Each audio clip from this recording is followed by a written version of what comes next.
पिछले एपिसोड में हमने देखा था कि एक छोटा सा कंपटीशन हो चुका था सभी लोगों के बीच में कि जो सबसे ज्यादा शराब पीने के बाद अपनी पावर को इंक्रीज करेगा ना वही इस कंपटीशन को जीतेगा और जो कंपटीशन को जीतेगा वो बॉस बनेगा जितने भी लोग यहाँ पर मौजूद हैं उनका। तो सभी लोग यहाँ पर शराब पीते हैं, लेकिन जब चैंपियन शराब पीता है तो उससे उसकी पावर काफी ज्यादा इंक्रीज होने लग गई थी। इस वजह से चैंपियन बहुत ज्यादा खुश था। वो कंपटीशन को तो भूल ही जाता है और अंधाधुंध शराब पीना शुरू कर देता है, जिससे होता यह है कि चैंपियन का जो था वो ब्रेक थ्रू हो चुका था और वो अपने कुछ लेवल्स को ब्रेक थ्रू कर जाता है। चैंपियन के अंदर से ऐसी पावर बाहर निकल कर आ रही थी जिस वजह से लोगों को यकीन ही नहीं होता कि आखिर ये बंदा कैसा है, इसके पास कितनी ज्यादा पावर है। इसकी पावर का तो हिसाब भी नहीं लगाया जा सकता। चैंपियन किसी का बॉस तो नहीं बनता, लेकिन सबको कहते हैं कि जिसको जैसा सही लगता है ना वो वैसा करे, मैं किसी को जोर जबरदस्ती नहीं करूंगा। जिसके बाद यहाँ से ये एपिसोड शुरू होता है। तो इस एपिसोड की शुरुआत में मैंगजी जो थी वो कहने लग जाती है चैंपियन से कि देखो मैं तुम्हें पूरी की पूरी सिटी का टूर करवाना चाहती हूँ, अगर तुम चाहो तो मैं तुम्हें पूरी सिटी घुमाऊंगी। क्यों ना शुरुआत हम ड्रीम फैमिली से करें, जो कि यहाँ की एक बहुत ही खास फैमिली है और वहां पर जाने के बाद तुम्हें बहुत अच्छा लगेगा। तो चैंपियन कहना लग जाता है कि हाँ मैंने उनके बारे में तो सुना है, उनके पास ना बहुत कमाल की चीजें होती है। मैंने पहले भी सोच कर रखा था कि मैं ड्रीम फैमिली को एक बार विजिट करूंगा, लेकिन मौका मिला नहीं, और जब अब मौका मिल रहा है तो मैं पीछे हटने वाला नहीं हूँ। तो ठीक है मिस मैंगजी, मैं आपके साथ ड्रीम फैमिली को विजिट करने के लिए तैयार हूँ। लेकिन तब यहाँ पर चैंपियन के बाकी दोस्त वगैरह जो थे वो मैंगजी से कहना चाहते कि देखो तुम अपना वादा कुछ भूल तो नहीं रही हो ना, किस चीज की शर्त लगी थी तुम्हें वो याद तो है। तो मैंगजी कहती कि हाँ मुझे बिल्कुल याद है। वो चैंपियन से कहती कि देखो चैंपियन, क्या तुम आज रात को फ्री हो? अगर फ्री हो तो मैं तुम्हारे लिए पर्सनल अकेले डांस करके दिखाऊंगी। जैसे कि मैंने शर्त लगाई थी कि जो भी यहाँ इस कंपटीशन को जीतेगा मैं उसके लिए डांस करूंगी। तो अब तुम्हारी बारी है। डांस करते हुए दोनों बिल्कुल शराब के नशे में चूर हो जाएंगे। लेकिन लाउसी को ये बिल्कुल भी पसंद नहीं था। वो यहाँ पर उस मैंगजी से कहना चाहती कि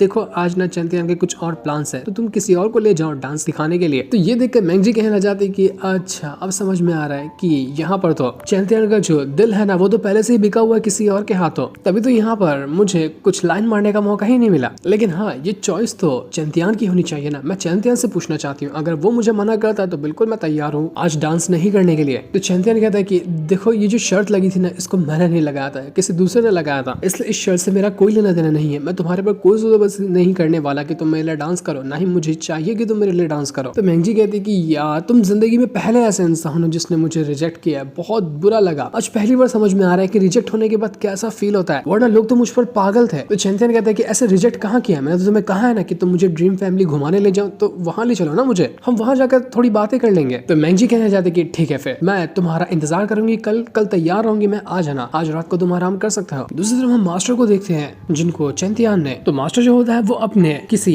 एम्पायर के पास आता है और यहाँ पर आने के बाद उसका एम्पायर जो था मास्टर से कहने लग जाता है कि क्या तुम्हें सच में लगता है कि ये जो रेसिपी चैंपियन ने दी है पिल बनाने की वो सही होगी, क्या उसने गलत रेसिपी तो नहीं दे दी ना। तो मास्टर कहने लग जाते कि मुझे चैंपियन के ऊपर पूरा भरोसा है कि वो मुझे गलत रेसिपी बिल्कुल भी नहीं देगा। तो वो जो एम्पायर था वो कह रहा होता है कि अगर ऐसी बात है तो ठीक है, तुम ना उस चैंपियन के साथ दोस्ती बना कर रहो, उसकी हेल्प करते रहो और उसके करीब रहो। मुझे तब तक की कंफर्मेशन चाहिए कि ये जो रेसिपी उसने दी है वो ओरिजिनल है भी या फिर नहीं है। अगर यहाँ पर ये रेसिपी ओरिजिनल होती है ना तो उसके बाद देखा जाएगा कि मुझे आगे क्या करना है। पहले तो मैं इसको चेक करूंगा कि ये रेसिपी कैसी है, क्योंकि चैंपियन तो कह रहा था कि इसको वही रिफाइन कर सकता है ना, तो मैं भी इसको रिफाइन करने की कोशिश करूंगा। तो ये सुनकर मास्टर जो था वो कहने लग जाता है कि ठीक है जैसा आप कहें मैं वो करने के लिए तैयार हूँ। अब ये लोग यहाँ पर क्या खिचड़ी पका रहे थे ये तो अभी हमें नहीं पता चलता, वो आगे ही पता चलेगा। दूसरी तरफ हम पैंगफेई के मास्टर को देखते हैं जो कि अभी तक ही जिंदा था, लेकिन जितनी उसकी सांसें चल रही थी उतना ज्यादा वो गुस्सा होता है चैंपियन और मास्टर यानकिन को लेकर कि उन दोनों ने ही यहाँ पर पैंगफेई को जान से मारा, इतनी ज्यादा बेइज्जती की मेरी सबके सामने। तब तक जब मैं सांसें लूंगा ना तब तक मुझे उनको उनका नाम सुनकर मुझे गुस्सा आता रहेगा। अब तो यहाँ पर यानकिन भी चैंपियन के साथ हो गया है ना, तो मुझे उससे फर्क नहीं पड़ता, मैं दोनों को मार डालने वाला हूँ। ऐसी बुरी मौत दूंगा ना मैं दोनों को जिसके बारे में उन्होंने सोचा भी नहीं होगा। उसके साथी वगैरह जो थे वो भी कहने लग जाते कि जैसा तुम कहोगे हम तुम्हारे साथ हैं, हम सब मिलकर चैंपियन और मास्टर यानकिन को जान से मार डालेंगे। दूसरी तरफ हम चैंपियन को देखते हैं जो कि अपने उसी दोस्त जियान के साथ होता है जिसका ब्रेक थ्रू करने में उसने हेल्प किया था। ये दोनों यहाँ पर आपस में बैठकर बातें कर रहे थे, लेकिन तब वहाँ पर वो एक लड़की आती है जो कि कह रही थी जियान से कि जियान तुम कहाँ से चले गए, जब तुम्हें मेरी हेल्प करने के बाद मेरे पास आना ही नहीं था तो तुमने आखिर मेरी हेल्प क्यों की।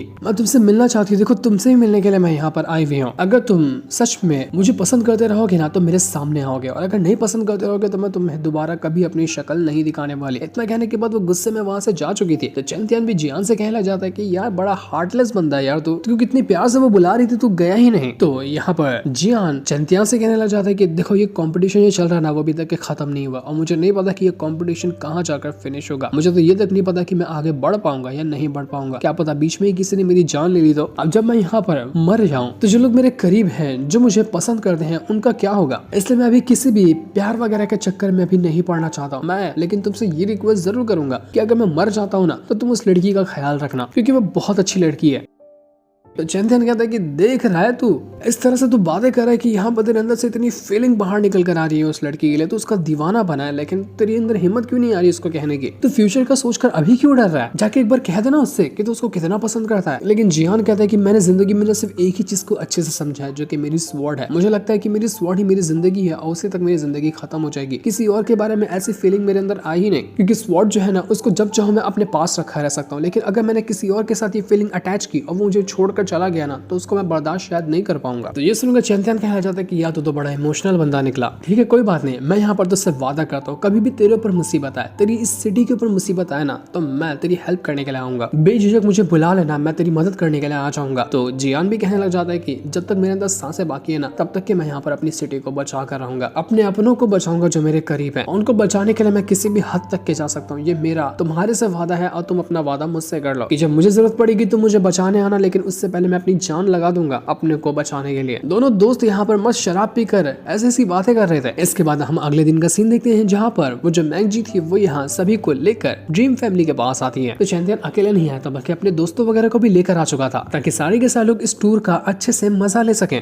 ड्रीम फैमिली के सभी लोग जो थे वो यहाँ पर वेलकम कर रहे होते हैं चैंपियन और उसके दोस्तों का। और मैंगजी जो थी वो भी यहाँ पर चैंपियन का वेलकम करने को तैयार थी, क्योंकि जो ड्रीम फैमिली है असल में वो मैंगजी की ही फैमिली है, यहीं पर वो रहती है। तो मेहमान नवाजी करने की जिम्मेदारी मैंगजी ने खुद उठाई थी। यहाँ पर चैंपियन कहना चाहते हैं कि जब आप यहाँ पर खुद ही मेहमान नवाजी की जिम्मेदारी उठा रही हो, तो इससे बड़ी सौभाग्य की बात हमारे लिए क्या होगी। हम तो बहुत ज्यादा खुश हैं यहाँ पर आने के बाद। ड्रीम फैमिली के बाकी लोग जो थे वो लोग कहना चाहते कि आखिर ये चैंपियन और इसके दोस्त वगैरह है कौन लोग, क्या अपने अपने एम्पायर के लीडर है या कोई एम्पायर वगैरह है क्या, जो यहाँ पर मैंगजी खुद यहाँ पर इनको बुला रही है, इनकी खातिरदारी कर रही है, कुछ ज्यादा ही रिस्पेक्ट पेश कर रही है तो इनके लिए। तो बाकी लड़कियां कहना चाहती कि अरे तुमको नहीं पता होगा, लेकिन जो सामने चैंपियन दिख रहा है ना, वो क्या कमाल का बंदा है, इतना हैंडसम, इतना पावरफुल है ना कि इसने तहलका मचा दिया है। लोग तो इसको मिलने के लिए बेताब है, ये खुद हमसे मिलने के लिए आया ना, क्या कमाल की बात है। आज तो बहुत मजा आने वाला है। इसके बाद मैंगजी सभी अपने साथियों से कहना चाहती कि चैंपियन के दोस्तों को ना जरा फैमिली घुमाने ले जाओ, मैं चैंपियन को लेकर जा रही हूँ, क्योंकि हमारी फैमिली के जो एंसेस्टर है ना वो चैंपियन से मिलना चाहते हैं। तो चैंपियन ने सुनकर हैरान हो जाता है कि सच में आपकी फैमिली के एंसेस्टर मुझसे क्यों मिलना चाहते हैं, क्या वो मुझे जानते हैं? ये तो बहुत अच्छी बात है, तो मुझे आप रास्ता दिखाइए, मैं आपके साथ चलने को तैयार हूँ। तो चैंपियन जो था वो भी ड्रीम फैमिली के एंसेस्टर से मिलने के लिए जा चुका था। तभी वहाँ पर एक बंदा आ जाता है जो कि हाथ में फूल वगैरह लिया हुआ था और वो अपनी पोएम लिखी हुई को रिवाइज कर रहा होता है कि देखो मेरी जान, मैं तुम्हारे लिए फूल लाया हूँ, ये फूल है 1000 साल में एक बार उगने वाला, जमीन आसमान एक करके मैं तुम्हारे लिए फूल लेकर आया हूँ, तुम मुझे पसंद करती हो तो मुझे बस हाँ कह देना। लगता है कि वो किसी को प्रपोज करने जा रहा था, उसी की वो प्रैक्टिस कर रहा था। तो यहाँ पर चन्नन और बाकी लोग जो थे वो उसका खूब मजाक उड़ाते हैं कि देखो तो ये कौन सा जोकर यहाँ पर आ गया। तो ये देखकर वो बंदा जो था वो कहने लग जाते कि जरा अपने आप के कपड़े देख रहे हो, लगता है कि कहीं भिखारी हो, ढंग के कपड़े नहीं दिए तुम लोगों के घर वाले ने तुम्हें, और यहाँ पर आकर मेरा मजाक उड़ा रहे हो, तुम्हारी हिम्मत कैसे हुई? मैं इतना बड़ा राइटर हूँ कि मेरी पोएम लिखी हुई ना दुनिया भर में लोग जानते हैं। तो ये सुनकर चन्नन को भी गुस्सा आ जाता है, लेकिन वो लोग यहाँ पर उस बंदे से कहना चाहते हैं कि अगर तू यहाँ पर मैंगजी को प्रपोज करने के लिए तैयारी करके आया हुआ था ना, तो भाई भूल जा, तू लेट हो गया, वो हमारे बॉस के साथ पहले ही जा चुकी है, अब तक तो दोनों वहां जाकर मजे कर रहे होंगे, तो तेरा तो पत्ता कट गया, उल्टे पैर चला जा, जैसे तू यहाँ पर रिवाज करते हुए आया था ना, रिवाज करते करते चला जा। हालांकि यहाँ पर हमारे बॉस ने मैंगजी को मना भी किया था, उसको रोकने की कोशिश की, लेकिन मैंगजी जो है वो तो उसकी दीवानी हो गई है। हमारा बॉस चैंपियन जो है वो इंपीरियल सिटी का सबसे स्ट्रॉन्ग कल्टिवेटर है, तो उसके लिए कौन नहीं मरेगा। तो ये सुनकर वो बंदा काफी ज्यादा गुस्सा हो जाता है कि नहीं नहीं मैं ये होने नहीं दूंगा, आखिर मैंगजी इतने घटिया जैसे बंदे से इतना चिपक क्यों रही है, वो उसको लगाव क्यों लगा रही है। मैं मैंगजी को रोक कर रहूंगा, देखूंगा कि आखिर इनका बॉस चैंपियन है कौन। तो वो चैंपियन को ढूंढने के लिए वहां से जा चुका था। तो इसी तरह चैंपियन जो होता है वो मैंगजी के साथ होता है, उससे कहने लग जाता है कि मुझे तो आपसे यही पूछना है कि आखिर वो जो आपकी फैमिली के एंसेस्टर है वो मुझसे मिलना क्यों चाहते हैं, क्या ऐसी बात है जो वो मुझसे मिलकर बताएंगे। तो यहाँ पर मैंगजी कहने लग जाती है कि तुम्हें तो पता ही होगा कि हमारी फैमिली की जो सबसे खास चीज है ना वो शराब है, सबसे बेस्ट शराब हम ही बनाते हैं। तो बात असल में है करीब 1000 साल पहले की, जब हमारी फैमिली की एक बहुत ही पावरफुल इमॉर्टल हुआ करती थी, वो थी हेवनली इमॉर्टल, और उसकी खूबसूरती ऐसी थी कि लोग उसको देख कर ही पागल हो जाया करते थे। पूरे 10 डोमेन के अंदर उससे ज्यादा खूबसूरत लड़की कहीं पर भी मौजूद नहीं थी। हिसाब लगाया जाए तो करोड़ों लोग होंगे जो कि उनके दीवाने थे। जितने भी मर्द लोग हैं ना वो तो बिल्कुल पागल ही थे हमारे उसी एंसेस्टर के लिए। लेकिन लाखों लोग आए और किसी ने भी यहाँ पर उस लड़की का दिल पिघला नहीं पाया, किसी के भी प्यार में वो पड़ी नहीं, क्योंकि उसको ऐसा इंसान चाहिए था जैसा कि सबसे यूनिक हो वो पूरी दुनिया में। जब सारे लोगों ने हिम्मत हार दी तब आया एक बंदा जो कि पूरी तरह से व्हाइट कपड़ों में ढका हुआ था। उसके अंदर से 9 कलर की लाइट निकल रही थी और उसके हाथों में एक शराब की बोतल थी। उसने कुछ खास किया नहीं, लेकिन तब भी उस लड़की का उसने दिल जीत लिया। वो लड़की उसकी दीवानी हो चुकी थी और तभी से उनकी प्यार की कहानी का शुरुआत हुआ। वो बंदा देखने में ऐसा ही लग रहा था जैसे बंदे से पहले भी चैंतियान मिल चुका है अपनी मेमोरीज में। तो चैंतियान कहना चाहता कि वो जो बंदा हाथ में शराब की बोतल लिया हुआ था, क्या वो वही लिक्विड था जो कि यहाँ पर लोगों की कल्टीवेशन के हिसाब से उनकी लाइट को एक्टिवेट करता है, जैसे कि मैंने 9 लाइट को एक्टिवेट किया। तो मैंगजी कहती कि हाँ बिल्कुल तुम सही कह रहे हो। उसके बाद जितनी भी आगे की जनरेशन आई ना हमारी ड्रीम फैमिली के अंदर, सबको वो लिक्विड दिया गया। इससे उसकी कल्टीवेशन का पता लगाया जा सकता था कि बंदा कितना स्ट्रॉन्ग है और वो कितनी ज्यादा लाइट को एक्टिवेट कर सकता है। वही पहला बंदा था जिसने पहली बार 9 लाइट को एक्टिवेट किया था। और उसके बाद तुम दूसरे बंदे बने हो जिसने इस 9 लाइट को एक्टिवेट किया है। तभी से यहाँ पर जो एंसेस्टर है ना वो इंतजार कर रही थी कि ऐसा दूसरा बंदा कौन आता है जो 9 लाइट को एक्टिवेट करे, और जब तुमने ये करके दिखाया ना इसलिए वो तुमसे मिलना चाहती हैं। तो चैंतियान कहता है कि इसका मतलब कि जो आप लड़की के बारे में कह रही थी 1000 साल पहले, क्या वही लड़की आपके एंसेस्टर है, कि वो 1000 साल से जिंदा है? ये तो बिल्कुल हैरान कर देने वाली बात है कि 1000 साल से आपकी एक ही एंसेस्टर है। तो मैंगजी कहती कि ऐसा मैं कंफर्म तो नहीं कह सकती क्योंकि आज तक के एंसेस्टर ने इसके बारे में बताया ही नहीं। ये तो इसका जवाब तुम्हें तभी मिलेगा जब तुम एंसेस्टर से जाकर मिलोगे। तो चैंतियान भी अब यहाँ पर उस एंसेस्टर से मिलने के लिए तैयार हो चुका था। वो पहुंच जाता है महल के अंदर, जो महल काफी ज्यादा खूबसूरत और बहुत ही आलीशान होता है। यहाँ पर आने के बाद चैंतियान भी हैरान था कि यहाँ पर कोई मुझे दिखाई क्यों नहीं दे रहा। वो यहाँ पर ग्रीट करते हुए कहते हैं कि देखिए मैं चैंतियान हूँ, आपने बुलाया था तो मैं यहाँ पर आ चुका हूँ। लेकिन काफी देर तक इंतजार करने के बाद वहाँ पर कोई आता ही नहीं। तो चैंतियान हैरान रह गया था कि यार मुझे बुलाया तो गया लेकिन कोई आ क्यों नहीं रहा, ये जगह खाली क्यों है। वो हर तरफ यहाँ पर उस एंसेस्टर को ढूंढने की कोशिश करता है लेकिन वो तो उसको नहीं मिलती। लेकिन हाँ जरूर उसको वहाँ पर एक पेंटिंग नजर आती है जो कि किसी लड़की की पेंटिंग थी, और ये हो सकता है कि उसी लड़की की पेंटिंग होगी जो कि वो एंसेस्टर है। तो चैंतियान जैसे उस पेंटिंग को देखता है वो उसको देखकर बिल्कुल हैरान रह चुका था, मानो वो किसी और ही वर्ल्ड के अंदर पहुंच गया। उसको अलग से इमेजिनेशन आने लगते हैं। वो देख पाता है उसी लड़की को वो ही बंदे के साथ जो कि व्हाइट कपड़ा पहना होता है। उनकी लव स्टोरी को वो देख पाता है, किस तरह से उन लोगों ने जिंदगी गुजारी वो उसको देख पा रहा था। तो तब यहाँ पर जब पेंटिंग को वापस से चैंतियान देखता है तो उसको लगता है कि ये पेंटिंग रो क्यों रही है, उसके अंदर से आंसू क्यों निकल रहे हैं। वो समझ ही नहीं पा रहा था कि आखिर इनकी लव स्टोरी में ऐसा क्या हो गया जो इसकी इमोशनल एंडिंग हुई है। तभी वहाँ पर एक लड़की आकर पहुंच जाती है जो यहाँ पर आने के बाद कह रही थी